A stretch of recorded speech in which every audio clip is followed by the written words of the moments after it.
Okay, so let's go over chapter 23, which is heparin. So our basic calculations, nothing new here. So if I have an order for 15,000 units, I have available 50,000 units per 5 mLs, and I want to know how many mLs to administer. I'm just going to choose any of the methods we've chosen, so like the formula method, and I'm going to do my 15,000 units divided by my 50,000 units times my 5 mLs. Okay, so take my calculator.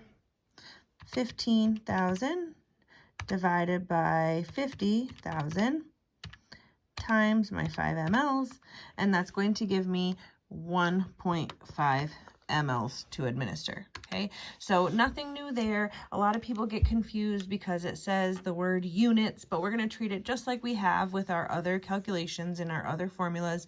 You can do this in ratio and proportion. You could also do this in dimensional analysis, whichever way you choose. Now, there are some things that are new in this chapter.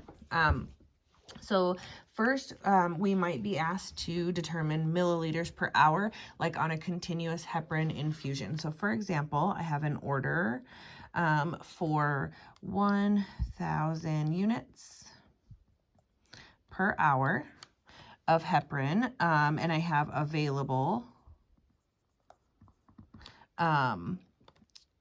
1 liter with, that means with 25,000 units in it. Okay, so I want to know my my question is milliliters per hour here. Okay, now you might just think that you can take your 1 liter and make it milliliters and then divide that by however many hours, if you're given a certain amount of hours, whatever.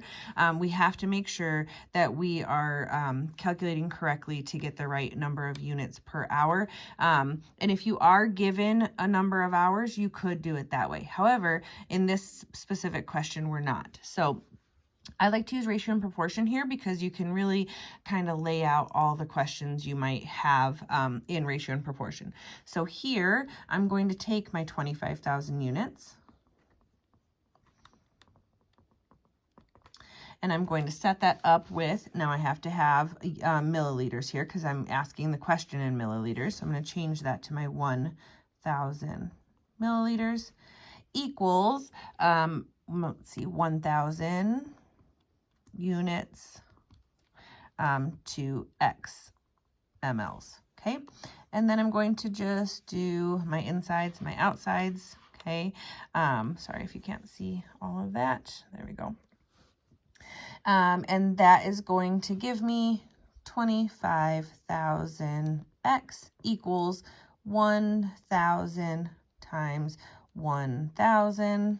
So 25,000 X equals 1 million. Okay, now I solve for X. So divide both sides by 25,000. Okay, and X here is going to equal 40 milliliters per hour.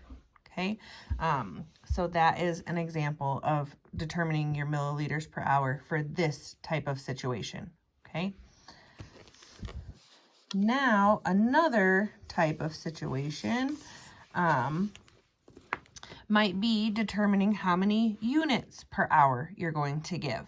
Okay, so my order here is going to be to give 1 liter of, say, D5W. Again, that's just the name of the fluid, with 25,000 units of heparin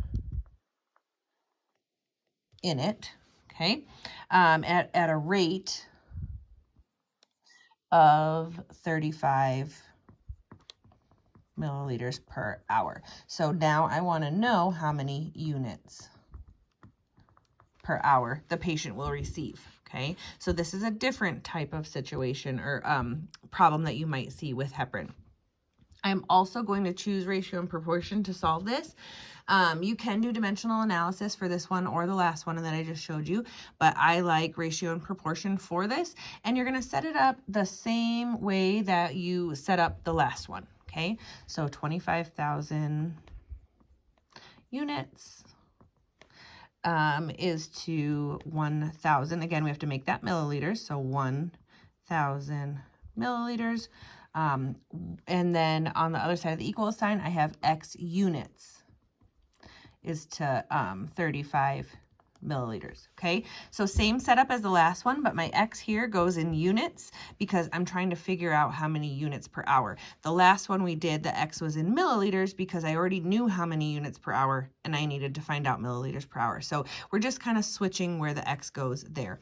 But same thing, insides, outsides, so that gives me 1,000 X equals 25,000 times 35. Okay, so 1,000 X equals 875,000. Solve for X, so divide by 1,000 on each side.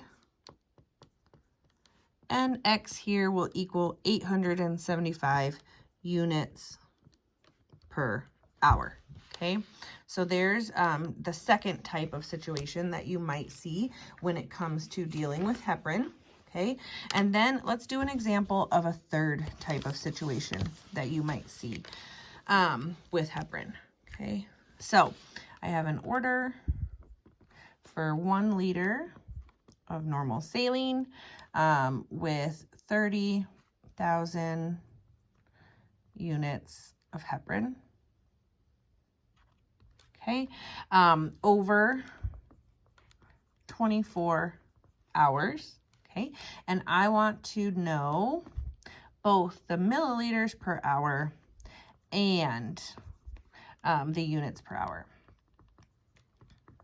So this would be in a situation where, you know, the patient needs to receive heparin for 1 day for 24 hours, maybe for, you know, before a procedure in the cath lab or something like that. Okay, so I want to know both the milliliters per hour and the units per hour. Okay, so here I'm going to do what we've already done before and take that 1 liter, make it milliliters, so 1,000 milliliters, and I'm going to divide that by my 24 hours.